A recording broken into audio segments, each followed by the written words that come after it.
মাঝে মাঝে ভাবি যে আসলে কি সব কথা বলবো নাকি বলবো না। আসলে আমরা যারা কথা বলি, যখন উচিত কথা বলি আর এটা যখন দলের বিপরীতে যায়, ভাবমূর্তির দিকে যায়, তখন অনেকে আছেন আমাদের উপর গোস্বা হন, ক্ষিপ্ত হন। যেমনটা ঠিক আওয়ামী লীগের 9 বছরে অনেক ধরনের আইনি ঝামেলা মোকাবেলা করতে হয়েছে আমাকে, যে তখন বিভিন্ন রকম অপকর্ম, দুষ্কৃতি বা ধরেন অন্যায় অনিয়ম নিয়ে কথা বলতাম। এটি বুঝাইতাম যে পরিণতি একসময় খুব খারাপ হবে। তো আজকে তা আওয়ামী লীগের নেতাকর্মীরা অনেকে বলে যে ভাই আপনারা বুঝাইছেন। তো আজকে আমি মনে করি মাত্র 5 থেকে 7 দিন হয়েছে বিএনপি ক্ষমতায় এসেছে। তো ক্ষমতায় আসার পর একদিকে জনাব তারেক রহমান যেমন সারা বাংলাদেশকে গোছানোর চেষ্টা করছেন, বিএনপির ভাবমূর্তি ফেরানোর চেষ্টা করছেন, ইমাম খতিব মুয়াজ্জিনদের জন্য কাজ করে যাচ্ছেন, ফ্যামিলি কার্ড রমজানের মধ্যে দেওয়ার চেষ্টা করছেন, অসংখ্য ভালো কাজ হচ্ছে। এর ফাঁকে ফাঁকে বিপরীতে বেশ কিছু ছোটখাটো ঘটনা ঘটছে, এমনকি স্পেশাল এমন কিছু মানুষের সাথে, যে মানুষগুলোর সাথে ঘটনা ঘটলে মুহূর্তেই ঘটনা ভাইরাল হয়ে যায়। আমার মনে হয় যে বিএনপির নেতাকর্মীদের একটু একটু ধৈর্য ধরে দল পরিচালনা করা উচিত। জোশে এসে হোশ হারাবেন না। এটা বাংলাদেশ, যে কোনো সময় এখানে যে কোনো একটা পরিস্থিতি তৈরি হতে পারে। আর ক্ষমতায় থাকতে হলে আপনাকে নমনীয় হতে হবে, বিনয়ী হতে হবে। গায়ের জোর বা বিভিন্ন অ্যাক্টিভিটিস যেটা আপনি অন্য ভিন্ন মতকে, দলকে আপনি দমন করতে চাইবেন, এটা আপনার জন্য খারাপ। আমি বরাবরই ব্যারিস্টার রুমিন ফারহানার একজন বড় শুভাকাঙ্ক্ষী। নির্বাচনের সময় আমি ওনার পক্ষে ক্যাম্পেইনিং করেছিলাম যে এমন মানুষগুলো সংসদে থাকা চাই। তো রুমিন ফারহানা আপার সাথে আজকে ব্রাহ্মণবাড়িয়া সরাইলে স্থানীয় বিএনপির কিছু নেতাকর্মীরা যে কাজটা করেছেন, এটা উচিত হয়নি।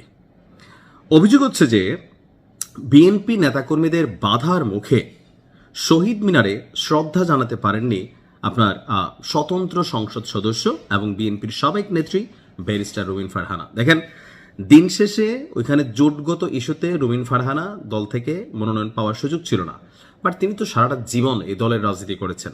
সো এত তাড়াতাড়ি যদি আপনি চোখ উল্টায় ফেলেন, সেটা আপনার জন্য ক্ষতিকর হবে। দর্শক, এই ঘটনায় স্থানীয় নেতাদের নিয়ন্ত্রণ ইস্যুতে বিএনপিকে সতর্ক বার্তা দিয়েছেন রুমিন ফারহানা। তার বক্তব্য, শহীদ মিনারে ফুল না দিয়ে চলে গিয়েছেন তিনি। শুক্রবার দিবাগত রাত 12:30টার দিকে তার সমর্থকরা সরাইল উপজেলার শাহবাজপুরে সিলেট মহাসড়কে গাছের গুড়ি এবং বাঁশে অগ্নিসংযোগ করে মহাসড়ক অবরোধ করে। এ সময় মহাসড়কের দুই পাশে 10 কিলোমিটার যানজটের সৃষ্টি হয়।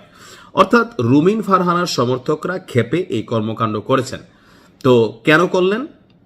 তিনি বললেন যে নিয়ম অনুযায়ী আমি প্রথমে শহীদ মিনারে ফুল দিতে চাই। সে সময় বিএনপির কিছু নেতাকর্মী পূর্ব পরিকল্পিতভাবে সেখানে হামলা চালায়। দীর্ঘ 17 বছর পর বিএনপি রাষ্ট্র পরিচালনায় দায়িত্বে এসে স্থানীয় পর্যায়ের নেতাকর্মীদের নিয়ন্ত্রণ করতে না পারে, তাহলে এর পরিণতি ভয়াবহ হবে। খুবই সঠিক কথা কিন্তু বলছেন। দেখেন, ক্ষমতা চিরস্থায়ী না। আওয়ামী লীগের পতন হবে এই কথা কেউই বিশ্বাস করে না। সবাই ভাবছিল যে আসমান থেকে কোনো গায়েবী মদত আসবে, অথবা শেখ হাসিনা যদি মারা যায় এর আগে আওয়ামী লীগকে ক্ষমতা থেকে সরানো সম্ভব হবে না। এটা বিএনপি কল্পনা করে না, কিন্তু ঘটনা কিন্তু ঘটছে। দেখেন, পাপ যখন গলা ভরে যায়, যেমনি হোক, মেটিকুলাস ডিজাইন হোক, জামাতের পরিকল্পনা হোক, আইএসআইএস এর নিয়ন্ত্রণ হোক, বাট আল্লাহর তরফ থেকে আপনার কাছ থেকে ক্ষমতা আল্লাহ উঠাই নিয়েছিল। এটা হচ্ছে দিন শেষে আমাদের তাত্ত্বিকভাবে যদি বিষয়টাকে বিশ্লেষণ করি। তো রুমিন ফারহানাও ঠিক একইভাবে বলছেন যে যারা দলের পদ ব্যবহার করে এমন হিংস্রতা করে, তাদের বিষয়ে দলের উচ্চ পর্যায় থেকে ব্যবস্থা নেওয়া উচিত। না হলে দলের জন্য যেমন ক্ষতিকর হবে, তেমনি সরকারের ভাবমূর্তিও ক্ষতিকর হবে। কথা কিন্তু সত্য। দেখেন, উচ্চ পর্যায় থেকে যে প্রতিকার নিচ্ছে না তা না। আমি গেল কয়েকদিন যাবৎ বিভিন্ন জায়গায় বিভিন্ন ঘটনা ঘটেছে, সেখানে পাল্টা পদক্ষেপ হিসাবে বিএনপির একদম কেন্দ্রীয় কমিটি থেকে আমরা দেখেছি পজিটিভ কিছু ভূমিকা নেওয়া হয়েছে। তবে সরকার মাত্র যেহেতু ক্ষমতায় আসছে, হয়তো পূর্ণ নিয়ন্ত্রণ নিতে একটা সময় লাগবে। কারণ কেউ দল করে দলের ভাবমূর্তি বাড়াইতে, কেউ দল করে ধানের শীষকে মানুষের কল্যাণের কাছে পৌঁছাইতে, আবার কেউ দল করে লুটপাট করতে, ধান্দাবাজি করতে। এটা আওয়ামী লীগের সময়ও ছিল। গণহারে সবচেয়ে খারাপ ছিল তা না, কিন্তু যারা লুটপাট, লুটেরা, এরা মনে করলেন দলের 12টা বাজাই দেয়। তো আমার মনে হয় বিএনপি নতুন ক্ষমতায় আসছে, এই কন্ট্রোলিংটা আপনাদের জন্য খুবই জরুরি। ভালো থাকুন। আসসালামু আলাইকুম।